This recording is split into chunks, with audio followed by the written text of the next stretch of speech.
Welcome back to the channel. Today we're diving into a groundbreaking story that has set the global stage on fire.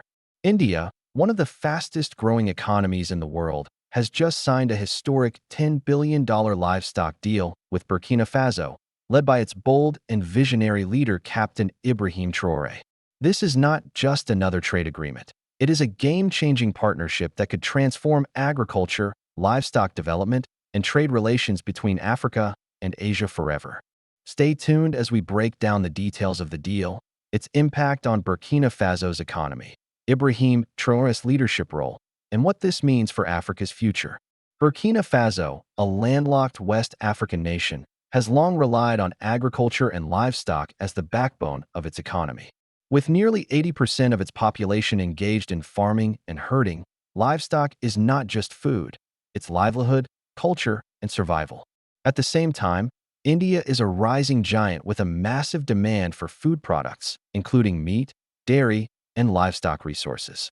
India's 1.4 billion people drive one of the largest markets for agricultural and animal products in the world. So when we look at it closely, the connection makes perfect sense.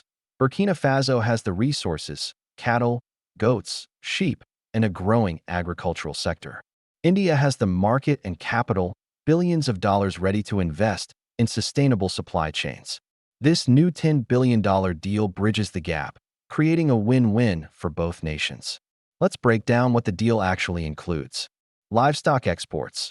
Burkina Faso will supply India with cattle, goats, sheep, and processed livestock products. This opens a huge export market for Burkinabe farmers. Processing plants and infrastructure. India will invest in building modern slaughterhouses, cold storage facilities, and processing factories inside Burkina Faso. This means more value is added locally instead of shipping raw animals abroad. Job creation. The deal is expected to create tens of thousands of jobs in Burkina Faso. From herders to factory workers to truck drivers, the ripple effect will touch every household. Technology transfer. India is bringing in modern veterinary technology, breeding programs, and animal healthcare systems. This will drastically improve the quality and productivity of Burkina Faso's livestock sector. Regional trade impact. Burkina Faso could become a hub for livestock exports in West Africa, supplying not just India, but also other Asian and Middle Eastern markets. This is not just a one-time agreement. It is a long-term partnership set to reshape Burkina Faso's economy for decades. Now, we cannot talk about this deal without highlighting the visionary leadership of Captain Ibrahim Traore, Burkina Faso's young and charismatic president. Since taking power, Traore has been clear about his mission: end neo-colonial dependence on former colonial powers, diversify partnerships by engaging with nations like India, Russia, China, and others, put Burkina Faso first in every economic decision. By sealing this $10 billion livestock deal, Traore is proving to the world that Africa can negotiate from a position of strength. He is rejecting the outdated model where African nations only export raw materials with little value, while foreign companies take the profits. Instead, he's saying, back-end index pointing right, if you want our resources, you must invest in our people, our infrastructure, and our future. This is why the deal with India is so historic. It respects Burkina Faso's sovereignty and ensures real benefits for ordinary citizens, not just elites. So, what does $10 billion really mean for Burkina Faso? Let's put it into perspective. Burkina Faso's GDP is around $20 billion. This single livestock deal is worth half the size of the entire economy. That is massive. Here are the key economic benefits. Foreign exchange earnings. The livestock exports will bring in huge amounts of foreign currency, strengthening Burkina Faso's financial reserves. Agricultural modernization. With India's investment, farming and herding will become more efficient and sustainable. Youth employment.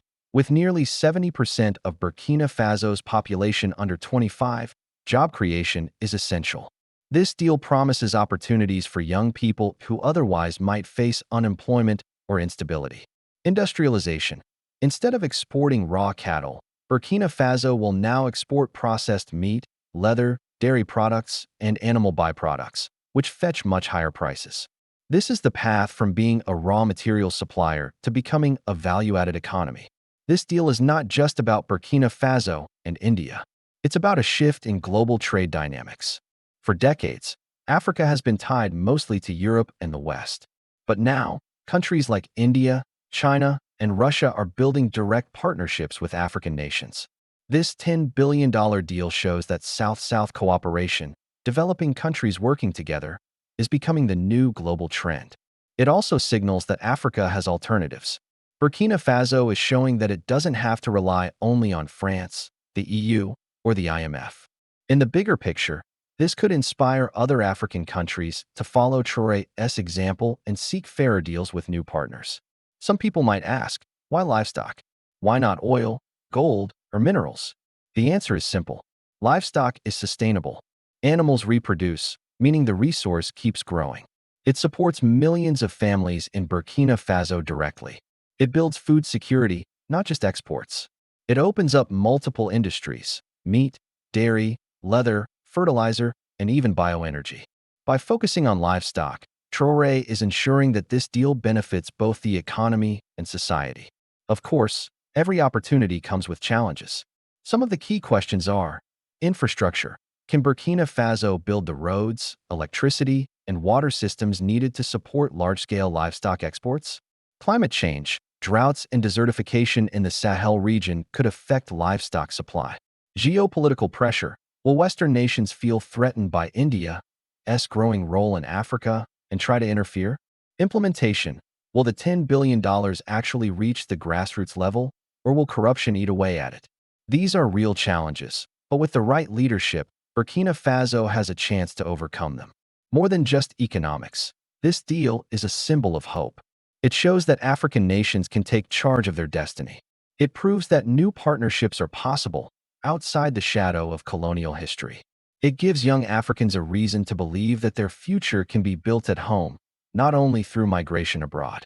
Captain Ibrahim Traore has become a beacon of Pan-African pride, and this deal with India is another step toward building an Africa that is strong, independent, and respected. Let's not forget India's side of the story. India secures a reliable source of livestock to meet its growing demand. It strengthens its role as a partner in Africa's development, competing with China and the West. It builds political goodwill in West Africa, which could open doors for other trade deals. For India, this is more than livestock. It's about strategic influence and long-term partnership. If this deal succeeds, here's what the future could look like. Burkina Faso could become West Africa's livestock hub. India could deepen its economic footprint in Africa. Other African nations could strike similar billion-dollar deals with Asian partners. The balance of power in global trade could continue shifting away from the West toward a multipolar world. This is why analysts are calling this agreement historic. The $10 billion livestock deal between India and Burkina Faso is more than numbers on paper. It is a story of visionary leadership, economic transformation, and a new era of Africa-Asia cooperation. Captain Ibrahim Traore is proving that Burkina Faso may be small in size, but it is mighty in ambition. By partnering with India, he has opened the door for a future where African nations no longer wait for handouts. They negotiate from strength. Globe showing Europe, Africa, and as this deal unfolds, the world will be watching closely. So what do you think? Is this the beginning of a new economic dawn for Africa? Or will the challenges slow down progress? Drop your thoughts in the comments below, because this is a conversation we all need to have. Don't forget to like, share, and subscribe for more powerful stories about Africa's rise on the global stage.